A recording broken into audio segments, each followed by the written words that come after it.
दोस्तों, भारत और पाकिस्तान जैसे देशों में एक ऐसी कम्युनिटी भी पाई जाती है कि जो अपने कल्चर की वजह से बड़ी भीड़ में भी दूर से ही पहचानी जा सकती है। वो इसलिए क्योंकि जहां एक तरफ इस कम्युनिटी के मर्द हमेशा सुनहरे कलर की टोपियां और लंबा सा सफेद कलर का लिबास पहनते हैं, तो वहीं दूसरी तरफ इस कम्युनिटी की औरतें भी कलरफुल और यूनिक ड्रेस पहनती हैं, जो उनको बाकी सभी कम्युनिटीज और सारे धर्मों से अलग बनाती हैं। आमतौर पर इन लोगों को मुसलमानों का ही एक फिरका यानी मुसलमानों का ही एक ग्रुप माना जाता है और इनको बोहरा मुस्लिम कहकर पुकारा जाता है। मगर दोस्तों, ये बोहरा कम्युनिटी अभी पिछले 1-1.5 हफ्ते से ही यानी उस वक्त से ज्यादा चर्चाओं में आ गई है कि जब देश के प्रधानमंत्री यानी खुद नरेंद्र मोदी न सिर्फ इन बोहरा कम्युनिटी की महफिल में गए बल्कि इनके बड़े लीडर से मुलाकात भी की और अपनी स्पीच में ये तक कह डाला कि मुझे प्रधानमंत्री मत कहिए, क्योंकि मैं यहाँ पर एक प्रधानमंत्री की हैसियत से नहीं आया हूँ, बल्कि मैं तो आप लोगों की फैमिली का एक मेंबर हूँ और अपनी फैमिली में ही आया हूँ। यही वजह है दोस्तों कि बोहरा कम्युनिटी अचानक से एक बार फिर से चर्चाओं में आ गई थी, क्योंकि आमतौर पर बीजेपी और मुसलमानों को राजनीतिक सोच में एक दूसरे का ऑपोजिट माना जाता है और ऐसा बहुत कम ही देखा गया है कि इन दोनों के आपस में राजनीतिक मामले में सुर मिल रहे हों। यही वजह थी कि हर कोई हैरान था कि आखिर ये बोहरा मुस्लिम कौन है कि जिनके यहाँ पर न सिर्फ नरेंद्र मोदी गए बल्कि ऐसी बातें तक कर डाली। आखिर ये लोग दूसरे मुसलमानों से कैसे अलग हैं और इन लोगों का इतिहास क्या है। सबसे पहले तो हम लोगों के लिए ये जान लेना जरूरी है कि दरअसल ये जो बोहरा वर्ड है ये गुजराती जबान के एक वर्ड व्यवहार से लिया गया है, जिसका मतलब होता है ट्रेड यानी कि व्यापार। अब क्योंकि इस कम्युनिटी के ज्यादातर लोग न सिर्फ अब बल्कि इतिहास में भी हमेशा से ही बड़े बड़े व्यापारी यानी कि बिजनेसमैन रहे हैं, यही वजह है कि इन लोगों को बोहरा या फिर बोहरी कम्युनिटी का नाम दिया गया है। आज के दौर में गुजरात, मुंबई, मालवा, राजपुताना के साथ साथ कराची में भी इन लोगों की एक बड़ी आबादी मौजूद है, जहां पर इन लोगों के बड़े बड़े जमात खाने यानी कि इबादत गाहें भी मौजूद हैं। बात कर लें अगर टोटल आबादी की तो 2021 के मुताबिक पूरी दुनिया में इन लोगों की लगभग 20 लाख के करीब आबादी मौजूद है, जिसमें से ज्यादातर लोग भारत देश में ही रहते हैं। अब आप लोग अगर बोहरा कम्युनिटी के इतिहास को जानने की कोशिश करेंगे कि आखिर ये लोग दूसरे मुसलमानों से किस तरह से अलग हैं और आखिर ये लोग खुद ही अपने आप को दूसरे मुसलमानों से अलग क्यों बताते हैं और क्यों समझते हैं, तो आप लोगों को सबसे पहले सबसे पीछे जाना पड़ेगा, क्योंकि हम सभी जानते हैं कि पैगंबर हजरत मोहम्मद सल्लल्लाहु अलैहि वसल्लम के दौर में तो सिर्फ और सिर्फ मुसलमान ही हुआ करते थे, न कोई शिया था और न ही कोई सुन्नी था। मगर वक्त गुजरा और उसके बाद सबसे पहले मुस्लिम कम्युनिटी 2 ग्रुप में डिवाइड हुई। एक को सुन्नी कहा जाता था जबकि दूसरे को शिया कहा जाता था। धीरे धीरे वक्त गुजरता गया और अब हालात पहले से भी ज्यादा कॉम्प्लिकेटेड होने लगे। वो इसलिए क्योंकि शिया ग्रुप के जो खिलाफत की बजाय इमामत के सिस्टम पर यकीन रखा करता था, जब उसके छठे इमाम यानी कि हजरत इमाम जाफर सादिक की वफात हुई तो उनके बाद इस कम्युनिटी में यानी शिया लोगों में इस बात को लेकर झगड़ा हुआ कि आखिर अगला इमाम किसको बनाया जाए। जहां एक तरफ ज्यादातर लोगों ने यानी एक बड़े ग्रुप ने हजरत इमाम जाफर सादिक के बेटे मूसा अल काजिम को अपना इमाम माना, तो वहीं दूसरी तरफ कुछ लोगों ने उनके बड़े बेटे हजरत इस्माइल को अपना इमाम माना। जिन्होंने मूसा अल काजिम को अपना इमाम माना था वो लोग असना अशरी कहलाए। वही असना अशरी के जो आज के दौर में शिया ग्रुप का सबसे बड़ा फिरका है और जो आमतौर पर आज के दौर में भारत, ईरान और इन जैसे देशों में पाए जाते हैं। वहीं दूसरी तरफ जिन लोगों ने हजरत इस्माइल यानी बड़े बेटे को अपना इमाम माना था वो दरअसल इस्माइलिया कहलाए और इस तरह से अब ये शिया फिरका भी खुद 2 फिरकों में बढ़ चुका था। शिया ग्रुप का जो दूसरा और छोटा फिरका था यानी कि इस्माइलिया, उसने आगे चलकर खूब तरक्की की। इवन 10वीं सदी के बिल्कुल शुरू में इन लोगों ने अपनी एक ताकतवर सल्तनत की बुनियाद भी रखी। एक ऐसी सल्तनत के जो न सिर्फ मुस्लिम दुनिया के एक बड़े इलाके पर कायम थी बल्कि इसकी गिनती इतिहास की ताकतवर सल्तनतों में भी की जाती है और हम लोग इसको आज के दौर में फातिमी सल्तनत के नाम से याद करते हैं। मगर दोस्तों, परेशानी उस वक्त हुई कि जब इस सल्तनत के भी 8वें खलीफा यानी 8वें हुक्मरान के जिसका नाम अल मुंतसिर बिल्ला था उनकी वफात हुई, क्योंकि 1094 में जैसे ही इनकी वफात हुई फौरन इनके 2 शहजादे जिनमें से एक का नाम मुस्ताली था जबकि दूसरे का नाम नज़ार था, इन दोनों के बीच हुकूमत को लेकर जंग शुरू हो गई और इस जंग में आखिरकार मुस्ताली की जीत हुई। मुस्ताली ने जीतते ही अपने भाई यानी कि दूसरे शहजादे नज़ार को दीवार में जिंदा चुनवा दिया। मगर दोस्तों, जिस वक्त तक नज़ार की मौत हुई थी उस वक्त तक नज़ार नाम के ये शहजादे भी अपने फॉलोअर्स यानी अपने मानने वालों की एक बड़ी टीम इकट्ठा करने में कामयाब हो चुके थे। आगे चलकर इनके मानने वाले लोगों को ही यानी इनके फॉलोअर्स को ही आगा खानियों के नाम से जाना गया। वही आगा खानी फिरका यानी वही आगा खानी कम्युनिटी के जो आज के दौर में भी हमारी इस दुनिया में बड़ी तादाद में मौजूद हैं। जबकि दूसरी तरफ गद्दी पर बैठने वाले शहजादे यानी मुस्ताली की भी 26 से 28 साल की उम्र में ही जहर दिए जाने की वजह से वफात हो गई थी। मुस्ताली की वफात के बाद अल अम्र नाम के उनके बेटे को गद्दी पर बैठाया गया था,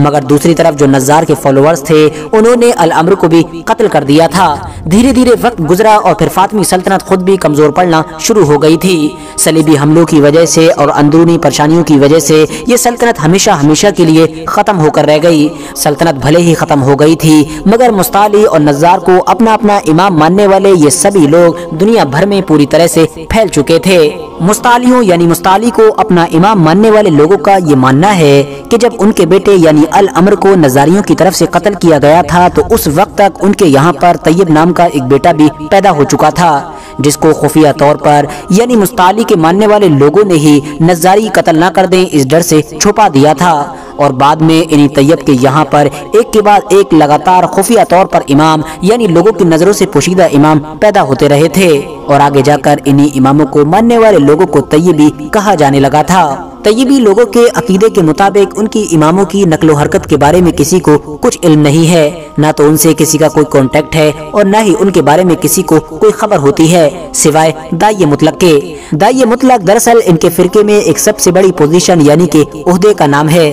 जिस ओहदे पर हर दौर में ये लोग एक इंसान को बैठाते हैं वही इन लोगों का लीडर और रहनुमा माना जाता है। इनमें से बहुत सारे लोगों का ये भी मानना है कि ये जो इनके दाई मुतलक होते हैं ये खतों के जरिए से हमारे जो खुफिया इमाम हैं यानी कि पोशीदा इमाम उनसे कांटेक्ट में भी रहते हैं और वो जो पोशीदा इमाम होते हैं वह अंदरूनी तौर पर इन दाई मुतलक की मदद भी करते हैं। RH नेटवर्क के नॉलेजेबल फ्रेंड्स धीरे धीरे वक्त गुजरता गया और अगली लगभग 5 सदियों तक ये फिरका तैयबी फिरके के नाम से ही जाना जाता था और इसको मानने वाले लोग यमन, हिंदुस्तान और अफ्रीका के साथ साथ दुनिया के कई अलग अलग इलाकों में फैल चुके थे। मगर दोस्तों तैयबी नाम के इस फिरके में और भी ज्यादा डिवीजन यानी और भी ज्यादा बंटवारा उस वक्त हो गया कि जब 1591 में इन लोगों के 26वें दाई मुतलक के जिनका नाम दाऊद बिन अजब शाह था उनकी वफात हुई, क्योंकि उनकी वफात के बाद भारत में ही उनके जो जानशीन थे जिनका नाम सैयदना दाऊद बिन कुतुब शाह था उन्होंने 27वें दाई मुतलक की हैसियत से गद्दी संभाली। मगर दोस्तों उसी दौर में तैयबियों के ही एक दूसरे दाई जो यमन में रहा करते थे जिनका नाम सुलेमान बिन हसन था उन्होंने इस फैसले से इख्तिलाफ किया और उन्होंने ये दावा किया कि जो 26वें दाई मुतलक थे यानी दाऊद बिन अजब शाह उनका असली जानशीन मैं हूँ और इस तरह से 27वें दाई मुतलक की हैसियत उन्होंने भी संभाल ली। इवन यमन और उसके आसपास के इलाके में जितने भी तैयबी फिरके के लोग रहा करते थे उन्होंने इस बात पर उनकी हामी भी भर दी और इस तरह से अब इस कम्युनिटी में एक साथ 2 दाई मुतलक बनने की वजह से ये कम्युनिटी भी 2 हिस्सों में टूट कर रह गई। जो लोग यमन के इलाके में रहा करते थे उनको सुलेमानी बोहरा का नाम दिया गया, जबकि जो भारत वाले इलाके में थे और भारत के ही बुजुर्ग को उन्होंने अपना दाई मुतलक माना था उनको आज दाऊदी बोहरा के नाम से जाना जाता है। आज के दौर में यमन की बोहरा कम्युनिटी और हिंदुस्तान की बोहरा कम्युनिटी आपस में काफी अलग हो चुके हैं। इनके निजाम, इनके सिस्टम, इनका कल्चर सब कुछ अलग नजर आता है। फिलहाल दोस्तों अब तो हालात ऐसे हैं कि हिंदुस्तान में जो दाऊदी बोहरा कम्युनिटी है उसमें खुद भी कई फिरके बन चुके हैं, जैसा कि अलबी बोहरा, कुतबी बोहरा और हैबती बोहरा वगैरह। इनमें आपस में इतना ज्यादा इख्तिलाफ पाया जाता है कि ये एक दूसरे के यहाँ पर शादियाँ तक नहीं करते हैं। इसके अलावा दोस्तों जैसा कि मैंने आपको पहले ही बताया कि ये लोग पोशीदा इमामों पर यकीन रखते हैं। साथ ही साथ इन लोगों का ये भी मानना है कि इनके ये जो दाई मुतलक होते हैं ये दरअसल इनके जो पोशीदा इमाम हैं उनके ही अंडर में होते हैं यानी उनकी निगहबानी में होते हैं। ये लोग अपनी जो मजहबी किताबें होती हैं वो गैर तैयबी को नहीं दिखाते हैं। इसके अलावा ये लोग दूसरे मजहब या फिर दूसरे लोगों के सामने अपने मजहब की बातें भी नहीं करते हैं, यानी इस तरह से ये लोग डिबेट या फिर बहस मुबाहिसा जैसी चीजों से भी दूर रहते हैं। इन लोगों के मुताबिक जो कोई भी इसके खिलाफ काम करेगा वो दरअसल इमामुज़्ज़मा की ज़ियारत से महरूम रहेगा। इन्हें अपनी मजहबी बातें छुपाने और दूसरों से मजहबी ताल्लुकात न रखने का सख्त हुक्म दिया गया है। दुनिया के कुछ फिरकों की तरह बोहरा कम्युनिटी के भी ज्यादातर लोगों का यही मानना है कि कुरान में बदलाव हुआ है, यानी उनके मुताबिक कुरान के 10 पारे गायब हैं, वही 10 पारे कि जिसमें अहले बैत की फजीलत और उनके बारे में ही लिखा हुआ था। लेकिन हाँ, वो लोग ये भी मानते हैं कि हमारी दुनिया के कुछ खास लोगों के पास वो 10 पारे भी मौजूद हैं। बोहरा कम्युनिटी अक्सर औरतों की खतना को लेकर भी चर्चाओं में आती रहती है।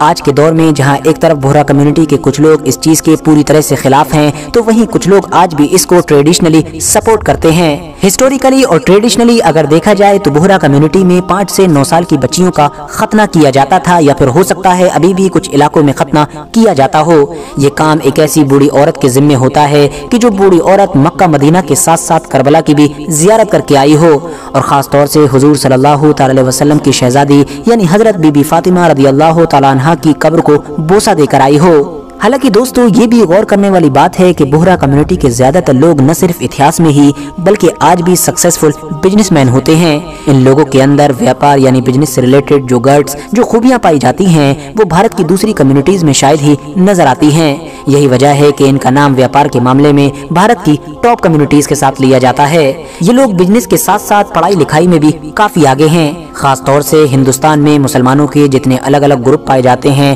ان میں تو ان لوگوں کا نام ٹاپ پر ہی آتا ہے۔ آج کی اپنی ویڈیو کو ہم یہیں پر ختم کرتے ہیں۔ مجھے امید ہے کہ آج کی یہ ویڈیو آپ لوگوں کو نہ صرف پسند آئی ہوگی بلکہ بہت زیادہ انفارمیٹیو بھی لگی ہوگی۔ ویڈیو پسند آنے پر نہ صرف ویڈیو کو لائک کریں بلکہ اپنے فرینڈز کے ساتھ بھی ضرور شیئر کریں، اور اسی طرح کی نالجیبل اور ہسٹوریکل ویڈیوز ہمیشہ دیکھنے کے لیے ہمارے اس چینل کو سبسکرائب کرنے کے ساتھ ساتھ بیل آئیکن کو بھی ضرور پریس کریں۔